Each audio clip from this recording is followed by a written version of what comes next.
Rasulullah SAW bersabda, jihad sesungguhnya adalah mengelola hawa nafsu ini. Karena emosi inilah hawa nafsu. Ya. Jadi sebelum dia turun ke bawah atau menjadi apati, ini kita harus langsung ingat ajaran Allah. Apa sih yang diajarkan apabila kita ada rasa takut, sedih dan sebagainya? Istirja, innalillahi wa inna ilaihi rajiun. Cuman ngomong gitu aja Bu Isa. Iya, tapi ngomong kayak gitu tuh manfaatnya luar biasa. Innalillahi wa inna ilaihi rajiun. Ya. Itu nggak main-main itu. Waktu dilafazkan aja itu terjadi pertukaran oksigen karbon dioksida. Ya. Dan kalimat-kalimat yang dilafazkan ini jalan di badan, jalan ke otak, jalan ke jantung juga lewat sistem saraf. Tanpa kita rasa dia naik ke atas, Tentunya beristirjanya harus diulang-ulang lagi. Astagfirullah, kita istighfar, kita tambahkan istighfar, tambahkan tahlil, la ilaha illallah. Innalillahi wa inna ilaihi rajiun. Ya Allah, la haula wala quwata illa billahil aliyul lazim. Itu untuk apa? Agar kita bisa naik. Ya, berharap kita masuk ke mutmainnah, minimal pintunya courageous, semangat. Ya. Nah, waktu dari sedih dan takut naik ke atas ini akan melewati tangga-tangga ini. Makanya jangan heran abis takut, abis istirja kok bukannya tenang ya, jadi malah mau marah gitu ya. Itu tandanya betul, itu tandanya udah naik. Cuma belum sampai lagi naik ke semangat ini atau di mutmainnah. Terus lagi zikirnya, terus lagi. Jangan berhenti, terus lagi. Karena pada saat kita takut, mau ke semangat atau mau menerima kondisi ini, itu kita lalui tangga-tangga ini. Ada mau buru-buru, ada marah, jengkel, ada sombong, dan ada langsung baru naik lagi. Ya, nah ini sebut Allah, astagfirullahaladzim. Terus Islam sudah ajarkan. Dan benar-benar kita ingat Allah apa enggak kan gitu. Karena ada orang marah atau takut malah yang disebut nama-nama binatang, bukan nama-nama Allah, bukan nama Allah yang dipakai, bukan zikir. Kalau nama binatang tambah turun nanti. Ya. Kemudian kita harus tahu bersikap. Bagaimana mengatasi emosi ini atau bagaimana mengatasi musibah seperti sekarang ini. Maka di surat Al-Hadid ayat 22-23, Bismillahirrahmanirrahim, tiada suatu bencana pun yang menimpa di bumi dan tidak pula pada dirimu sendiri, melainkan telah tertulis dalam kitab. Ya? Sebelum kami menciptakannya. Sesungguhnya yang demikian itu adalah mudah bagi Allah. Inna dzalika 'alallah yasir. Mudah. Tapi kan kita nggak tahu apa yang Allah tulis di Lauh Mahfuz. Ya, bisa jadi tulisannya adalah bila seseorang melakukan A, maka akibatnya A gitu. A aksen gitu. Atau seseorang melakukan B, maka akibatnya B aksen gitu. Karena kita kan diberikan kemampuan untuk memilih, kemampuan untuk berikhtiar. Ya. Pandemi Covid ini bisa jadi tertulis di Lauh Mahfuznya, wallahu alam bisawab. Kalau manusia selama ini kehidupannya memilih makanan, minuman halalan thayyibat, maka bumi pada abad 20, tahun 2020, 2021, bahkan nanti berikutnya, aman juga. Bisa jadi begitu. Tapi karena manusia memilih makanannya cenderung tidak halal dan tidak thayyib, maka terjadi lonjakan seperti sekarang ini. Bisa jadi, walau alam bisawab. Tapi itu mudah bagi Allah. Kemudian di ayat 23 dikatakan bahwa kami jelaskan yang demikian itu supaya kamu, nah ini dia sikap jangan terlalu berduka. Jangan terlalu berduka. Kemudian jangan terlalu berduka terhadap apa yang luput dari kamu. Yang nggak bisa lagi, emang kita nggak bisa handle. Ini sikap ini yang Allah ajarkan pada kita. Dan supaya kamu jangan terlalu gembira terhadap apa yang diberikannya kepadamu. Ini juga sikap. Nanti kita lihat, kita aplikasikan dengan level emosi tadi. Dan Allah tidak menyukai setiap orang yang sombong lagi membanggakan diri. Nah ini dia. Jadi kan kita tahu nih, ini kan level emosi yang lazim. Walaupun makin bawah nih, makin perlu cepat-cepat kita move on ke atas. Tadi dikatakan ayat 23 surat Al-Hadid, jangan terlalu berduka cita terhadap apa yang luput.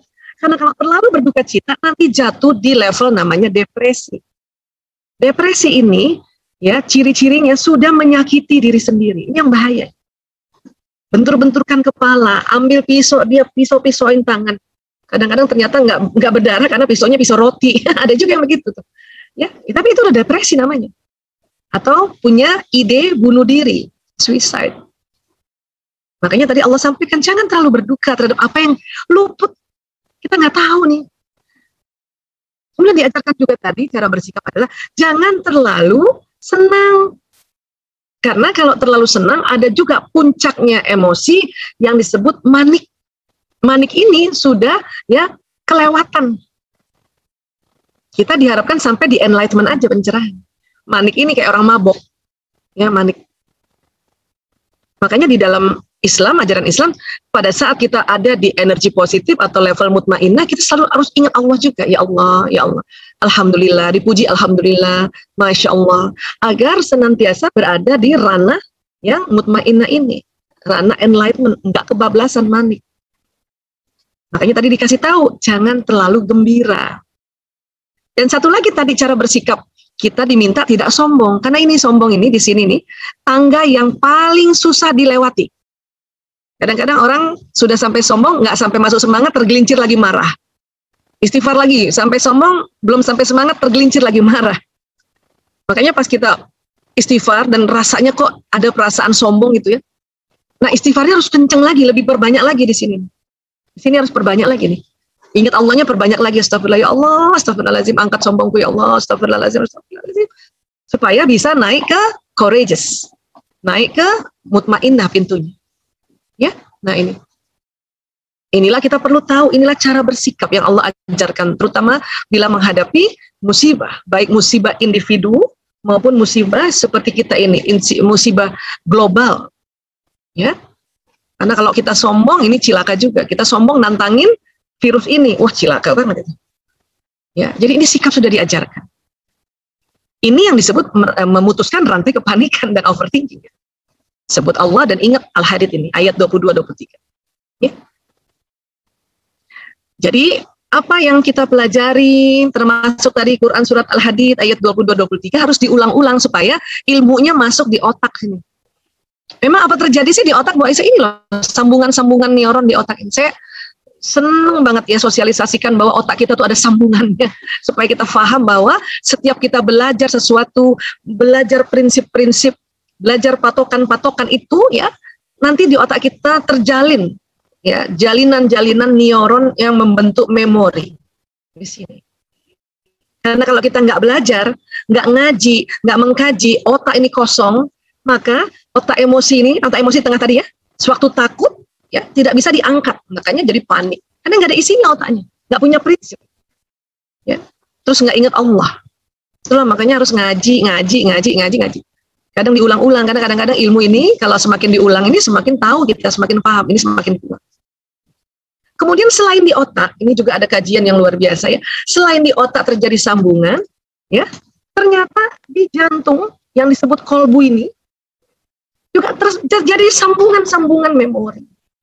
Maka orang yang ngaji, mengkaji, baik ngaji sendiri, mengkaji sendiri, atau kemudian ada grupnya, ya, atau kemudian bersama-sama, ya, mendengarkan kajian-kajian yang disampaikan oleh guru-guru kita, itu selain di otak, ya, di jantung kita ini, di daerah atrium ini, itu terjadi sambungan juga.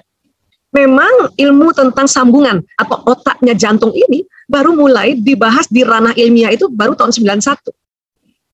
Setelah ada penelitian Dr. J. Andre Armour dari Montreal, Kanada, memang baru itu. Namun ulama-ulama kita zaman dulu, ya salah satunya Imam Al-Ghazali itu sudah bilang di jantung ini ada titik kolbu di daerah sini katanya. Nah, barulah terbukti. Itulah makanya ya faedahnya manfaat kita mengaji dan mengkaji akan menyambung sistem saraf di otak dan juga di jantung, atau inilah yang disebut kolbu. Ya. Nah, selama ini sih kita taunya jantung sebagai organ pemompa darah ke seluruh tubuh. Ini aja sudah luar biasa. Ini aja sudah dahsyat.